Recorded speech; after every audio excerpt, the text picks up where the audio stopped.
পুলিশের জন্য।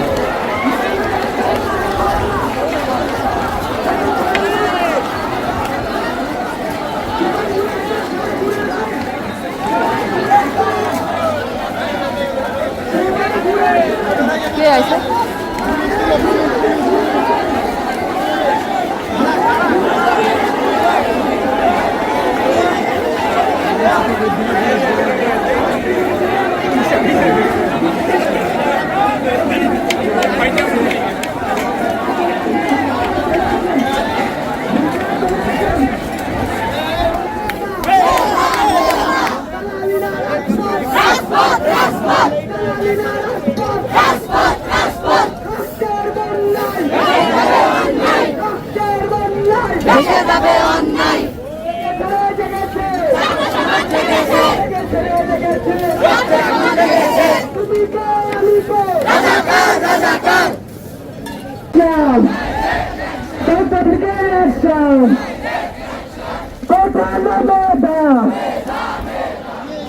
আজকে আমরা রাজপথে নেমেছি, কেন নেমেছি?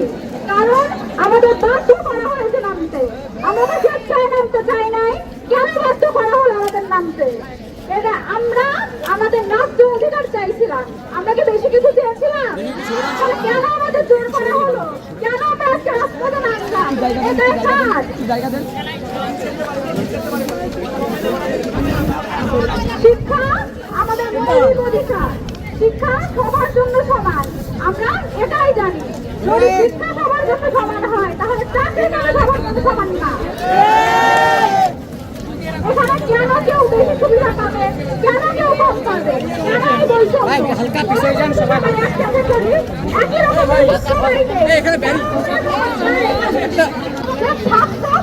ছাত্রলীগ হইতে পারে না।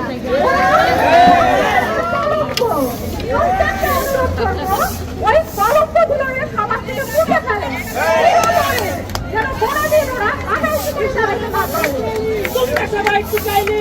আমরা শোনাতে পারছি, আমরা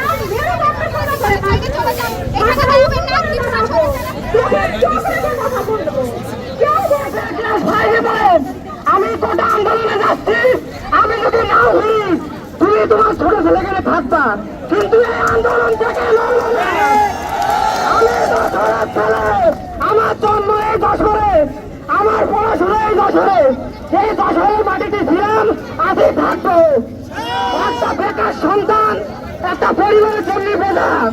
আমার তো ইচ্ছা করে পড়াশোনা শেষ করে আমি একটা বিশেষ ক্যাডার হবো, কিন্তু তখন আমি চাকরির পরীক্ষা দিতে যাই, তখন দেখি 100 জনের ভিতর 56 জন কোটাধারী।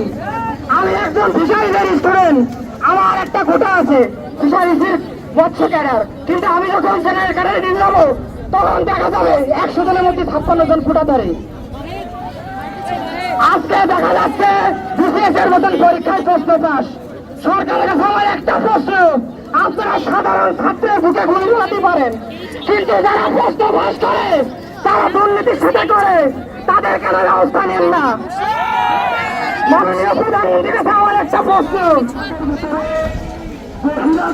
আমাদের ফিরে রাখেন। আমরা ব্যতীত যদি আপনাদেরকে পানি অথবা কোনো কিছু কৃষিতে নিয়েন না, অচেতনকারী কোনো কিছু বিষয় দিলে এটাতে সমস্যা। কেউ বাইরের বহিরাগতদের পানি খেলেন না, কোনো স্লাইন নিয়েন না, কোনো টিফিন নিয়েন না। এটা একটা সতর্কিত করেন মাত্র আমাদের কাছ থেকে নেন।